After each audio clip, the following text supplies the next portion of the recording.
Mission Impossible: The Final Reckoning is directed by Christopher McQuarrie and stars Tom Cruise, Haley Atwell, and among others. And this is the eighth and, well, so far until time tells, final film in the current Mission Impossible franchise, where Ethan Hunt and his crew have to essentially stop this AI entity known as the Entity from total global domination and everything. And I'll leave it there because there's some other really big plot points I can't really get into spoilers with. But essentially, it's a race against time with having to stop the AI program from the villain from the last film, played by Ezai Morales. And so, now here's a little backstory. Now, I've actually done a retrospective of all the Mission Impossible films, what me and Eddie did some years ago. And so, to recap, I really enjoyed all the films, with the exception of the second film. These movies, I feel like, have been getting better and better each time. And since even with the last film that came out, Dead Reckoning, a couple years ago, it was kind of hinted of where it was going to go at this point, especially since, they were originally trying to plan to do a possible send-off for Tom Cruise's character, Ethan Hunt. And going by basically what we've seen so far with a lot of what's happening, I could definitely see what they were kind of aiming for, because there were also rumors that supposedly they were trying to either do future films online as other potential characters, whatever, or doing something else. But with the time being, these are movies I can't get enough of because they're so fun to watch, and the risks and everything that Cruise takes in these movies is just very breathtaking. It just shows much where he's dedicating so much of doing all these natural stunts and everything, and having so much with the ways that we tell the whole teamwork aspect and all the everything that you really enjoy from the other films. It always comes into full force, and they always tend to try to top it from the last movie, and also and change direction on certain stuff. And there's just so much to really appreciate with how much these movies are essentially keeping action films going for the longest time, and also the spy genre.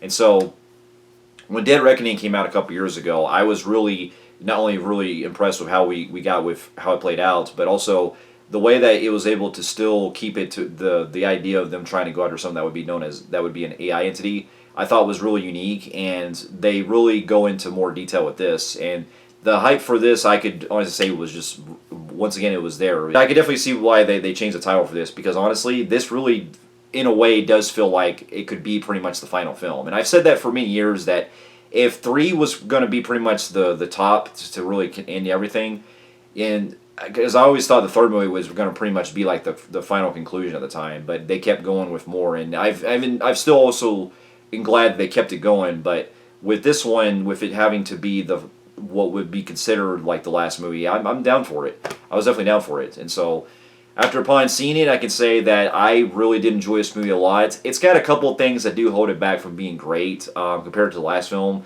but I still really had a good blast of it. And on an emotional level, it really got me to a great default, a little ways and a little more compared to the last film. But it was able to really accomplish everything that I really want to see out of Mission Impossible, especially if this is going to be the last movie we see with Tom Cruise in the lead role. And so, to get my pros out of the way, the cast in this were all phenomenal. It's great. Tom Cruise knocks out as usual. And I appreciate also this time with, not only does we get to see a really multi-layer of a lot of stunts that he's known for in a lot of other films, especially this underwater sequence where he's having to hold his breath for so long, but also that biplane sequence that you see in the trailers, that was not only very, gave me on the edge, especially being a guy that's afraid of heights and stuff. But I appreciate that the movie also takes the center stage where Ethan's a lot more serious this time, where you see a lot more of the emotional depth that he's going through. And I think probably since 3, that this is the most emotional that I've seen with Cruise at his best playing the character, because we get into some really big emotional parts with him that I really got into. And there's actually long periods of time where he's pretty much not really talking much, or if he's just kind of keeping things very straightforward, where they do a lot less of the humor this time around in a good way. There's still some jokes, but it's a lot more of a psychological level, so to speak, that takes the effect on him. And so that was tremendous. And then the rest of the cast are no different. It's great seeing Ving Rhames as usual as Luther, and then also seeing Haley Atwell come back from the last film. I thought she was a great addition. And then seeing some other ones that come into play, like Hannah, who I've seen from other movies and stuff. And then you got, surprisingly enough, you got some other characters that came back from the franchise I haven't seen in so long. And I'm not going to reveal, but there's a big character that comes into this that I was like, wow, I'm actually surprised they brought that character back. And there's a lot of great tie-ins that I appreciate the story does too, because we finally get to see that there's some other stuff they actually explore from major plot points from other films, and one of them being one of my other favorites of the film of the series. And so I thought that was a really unique way with being like a bigger threat, like a bigger type of level than what we've seen on one of those movies.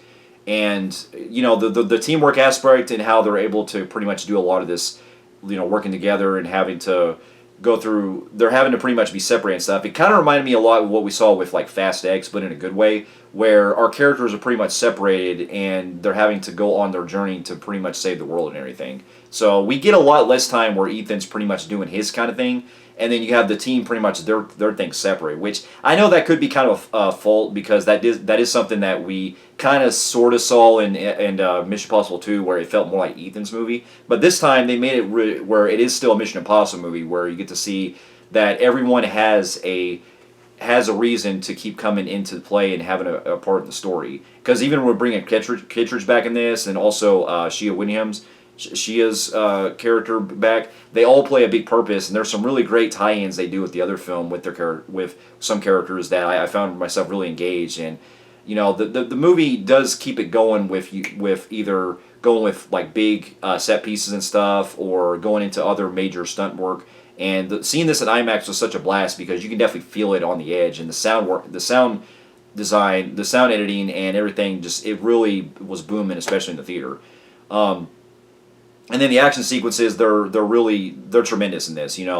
My favorite parts are definitely the parts where you get like the scene where Ethan has to go into like the submarine and stuff, and having to go underwater for a long period of time. It had me on the edge, and I really love how they push through a lot of stuff that really gets more as the stakes go along, where even though there's some cons I'll get into later on with the villain and everything, but the way that they keep pushing it, it's like it's a never-ending stop of how much that you can really take to where people are trying to turn against each other, and it's all about a race against time, which I know that's been the case in the other films, but I can really feel it, because it feels like we're at the world's coming to an end, so to speak, like an apocalypse happening. It's endless.